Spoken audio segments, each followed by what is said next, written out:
Okay, we'll start with catalysis. So, catalysts are substances that increases the speed of a reaction without being consumed in the reaction. You can retrieve the catalyst after the particular reaction. So, what a catalyst does, it lowers down the activation energy. Suppose generally during a reaction, if we look at the graph energy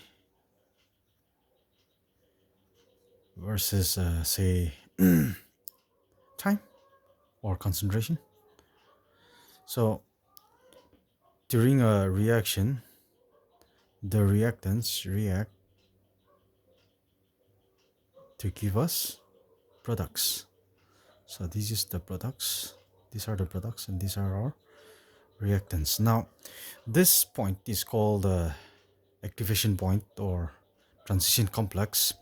So whenever you start a reaction, it gains energy, and once it reaches this activation point, this is called the activation point, and from here on, some of the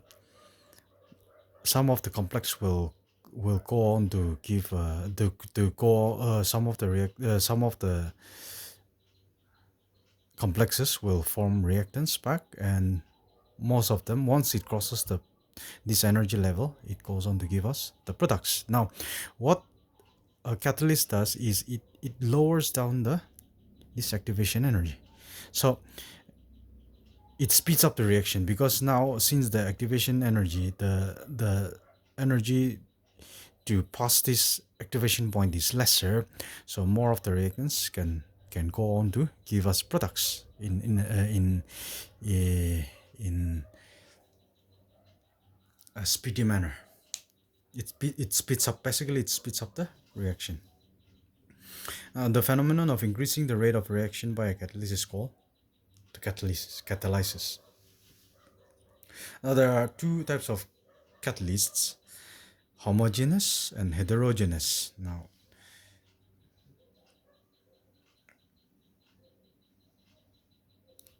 the important features of a solid catalyst is activity of a catalyst and selectivity of a catalyst.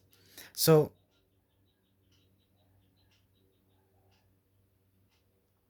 catalysts are usually very selective. Like, suppose, see here, these are some examples of the selectivity of a catalyst. Now, even if the and sorry to mention, like I forgot to mention, homogeneous means when all the phases is all these are in gaseous phase. Even the catalyst has to be in the gaseous phase. Then it's called a homogeneous catalyst. And if not, if like this, see, nickel is solid, the rest are gases. So it's an example of heterogeneous catalysis. Now, but the selectivity of a catalyst, see, when carbon monoxide and hydrogen react in presence of a nickel catalyst, you get methane. But if you react the same two gases in presence of, say, copper or zinc oxide or chromide, chromide oxide, then you get ethanol. And in this particular reaction, ethylene reacts with hydrogen. When when the catalyst is platinum, you get ethane, and if it is Lindlar's catalyst, then you get an alkene, ethene. So that's how catalysts can be selective. Next up is our enzyme catalyst. So enzymes are biological catalysts produced by living cells, which catalyze the biochemical reactions in living organisms. Like, the perfect example is our glucose or fructose being reduced to ethanol and carbon dioxide by the enzyme zymase. Now the mechanism of enzyme reaction. or enzyme catalyzed reaction. So the step one, there is binding of enzyme to substrate to form enzyme substrate complexes. This is a reversible reaction, and once this is formed, we go to the second step where dissociation of enzyme substrate complex takes place to give us the products, and this is the step. So you get enzyme. There are certain theories like the key and lock theory. So what in key and lock theory, what it does is like the enzymes and the substrate. Suppose we have a substrate like this, and our catalyst is something like this. So what happens is like these two are matching, so it can go and lock it in, and once it locks in, it breaks down the substrate and it gives us the product, and you get back the enzyme again. So the enzymes act as a catalyst. Next is the colloidal state. So there are three types of solution. True solution, if the particles in the solution is less than 1 nanometers, we call it as true solutions. And if the particles are more than 1000 nanometers, then we call it suspension. And if not, if it's between 1 nanometer to 1000 nanometers, then we call it as the colloidal solution, or that state, that solution is in colloidal state. So there are two phases in a colloidal solution. Dispersed phase, if the solute are in small amounts, and dispersion medium, the larger amount. So in colloidal solution, we have the dispersed phase and the dispersion medium. The smaller amount, which acts as the solute, is the dispersed phase, and the solvent, the larger amount, is the dispersion medium. Suppose you dissolve salt or sugar in water, so our dispersion medium should be, since water is the solvent, it's the dispersion medium, and the dispersed phase is our sugar or salt, which is in smaller quantity. Classification. So there are, according to different states or different phenomenon, we can classify the colloidal state. And the first one is the physical state of the dispersed phase and dispersion medium. So this is our dispersed phase and this is our dispersion medium, and this is the name given to the particular type of the colloid, and these are our examples. So if it is between solid and solid, we call it a solid sol. Those are the alloys or gemstones. In gemstones, it's really colorful, but it's a solid type of colloid. If it is solid and liquid, we call it sol. Paints, gold sol, examples.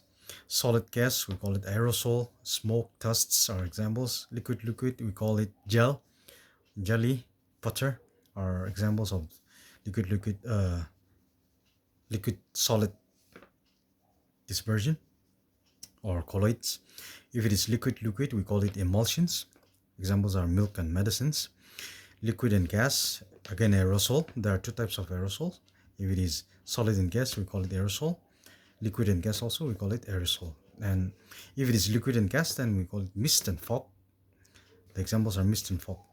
If it is if the colloidal state is between a gas and a solid, we call it a solid state. Foam rubber.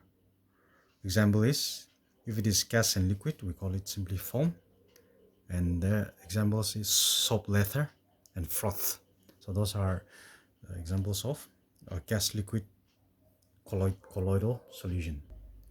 The second classification is according to the nature of interaction between the dispersed phase and dispersed medium. And we have two, lipophilic and lipophobic salts. So what are lipophilic salts? Solution in which the particles of the dispersed medium have a great affinity for dispersion medium. These lipophilic type of salts are generally reversible, and the examples are gum, gelatin, starch, etc. Lipophilic salts are those solution in which there is no affinity between particles of the dispersed phase and the dispersion medium, and they are generally irreversible, because in a lipophilic type of sol we get precipitation. Precipitation occurs, and therefore they are generally irreversible. They precipitate out as salt or some other compounds, so it's difficult to reverse the reaction. The third condition is type of particles of dispersed phase. So there are three: multimolecular colloids, macromolecular colloids, and associated colloids. So multimolecular colloids are those on dissolution atoms or smaller molecules which are less than 1 nanometer aggregate together to form particles of colloidal dimension. So this is an example of micelle. So what are micelles? Micelles are like the one you get from soaps, lather. So whenever there is concentration of whenever you dissolve a detergent or a soap in water, you get foams, and those are due to micellization. We call it micellization, micelles. We call it micelles or micellization, micelles. And these are very small, but because of their aggregation, they're coming together. They form larger molecules, and they come under multimolecular colloids. Macromolecular colloids are bigger size molecules. Examples are starch, cellulose, enzymes. And associated colloids are like on dissolution, they behave as normal electrolytes at low concentration, but behaves as colloidal particles at higher concentration due to aggregation. See, this is an example of a soap, sodium stearate, giving us stearate ion and sodium ion. So once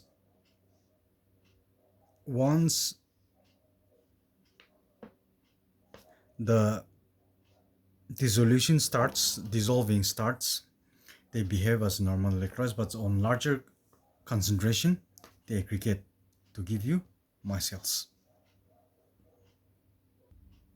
Okay, now properties of colloidal solution.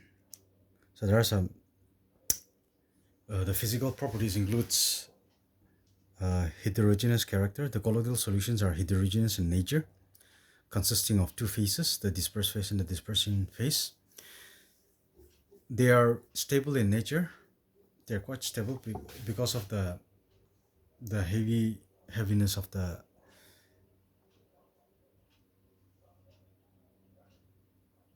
or the particles in the medium are stable. They don't get dissociated. That's why they are stable in nature. Filtrability. They can pass through ordinary filter paper easily because of the smaller in size. Their sizes range from 1 nanometers to 100 nanometers, which is quite small. So they can easily pass through. Colligative properties. The colloidal solution, they show very low colligative properties due to the presence of aggregates. Only osmotic pressure can be determined with a reasonable degree of accuracy. So the rest of the colligative properties like elevation in boiling point, depression in freezing point, and so on. So those are not, we cannot measure them accurately because they aggregate, they form bigger molecules, and therefore only osmotic pressure can be somehow we can determine to a better accuracy. Next is the mechanical property. In this mechanical property, we'll be discussing a little bit on the Brownian movement. So what is Brownian movement? When viewed under a microscope, the colloidal particles are seen to be in a state of continuous zigzag motion. So that is the Brownian movement. We call it the Brownian movement because of the small in size. They move rapidly in a solution when you when we view it under a microscope. So what causes its movement? It's due to the unbalanced bombardment of the particles by the molecules of the dispersion medium. The molecules of the dispersion medium are constantly colliding with the particles of the dispersed phase. That is the reason why we observe the Brownian motion or movement. Optical properties, they show Tyndall effect. This you have learned in, I think, class 9. So what is Tyndall effect? The colloidal solution, if you pass a beam of light, it diffracts the beam of light because of the presence of the particles, which are invisible to our eyes but are somehow big enough to disperse the light particles. Therefore, that is called the Tyndall effect, and that is the optical properties of a colloidal solution. Electrical properties. Now, in this electrical property, only the solution particles, only the solid particles carry some charge.